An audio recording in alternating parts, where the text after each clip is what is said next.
నేను ఒక డిబేట్ చూశాను. ఆ డిబేట్‌లో అడుగుతున్న ప్రశ్న ఏంటంటే ఒక వ్యక్తి, వ్యభిచారం చేయకూడదని చెప్పిన యేసుక్రీస్తు, ఆ వ్యభిచారం చేయకుండా ఉండాలంటే మనం ఏం చేయాలి అన్న ఆ సొల్యూషన్ మాకివ్వలేదు. మీకివ్వలేదు అనేది అతని యొక్క ప్రశ్న. ఇంకా రాయాల్సింది చాలా ఉన్నాయి.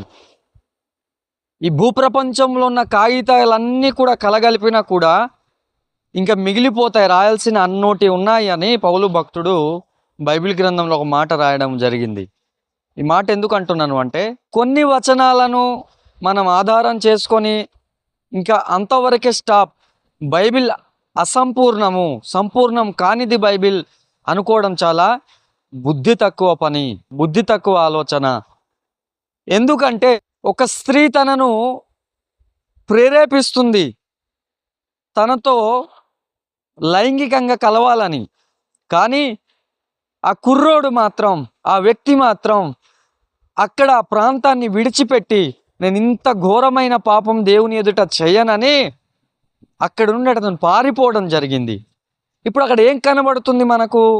దేవుని మీద ఒక భయం కనబడుతుంది, దేవుని మీద ఒక ఇష్టం కనబడుతుంది, దేవుని మీద ఒక ప్రేమ కనబడుతుంది. కాబట్టి ఎప్పుడైతే దేవుని యందు మనం భయం కలిగి ఉంటామో తప్పకుండా వ్యభిచారం చేయకుండా ఉంటాం, తప్పకుండా జారత్వం చేయకుండా ఉంటాం. కాబట్టి మళ్ళీ దాన్ని పిన్ పాయింట్గా ఇలా ఉంటే మీరు ఇలా చేయకుండా ఉంటారు అని ఆయన రాయాల్సిన అవసరం లేదు కదండి.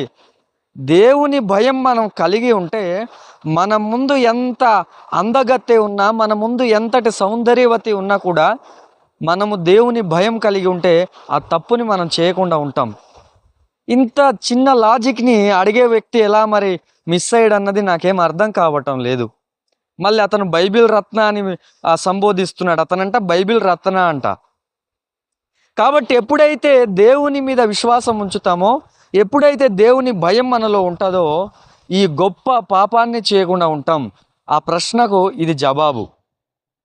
ఇక దీనికి కూడా అతను అంగీకరించకపోతే ఇక మనం వదిలేయటమే, ఇక వాళ్ళ విజ్ఞతకి మనం వదిలేయటమే.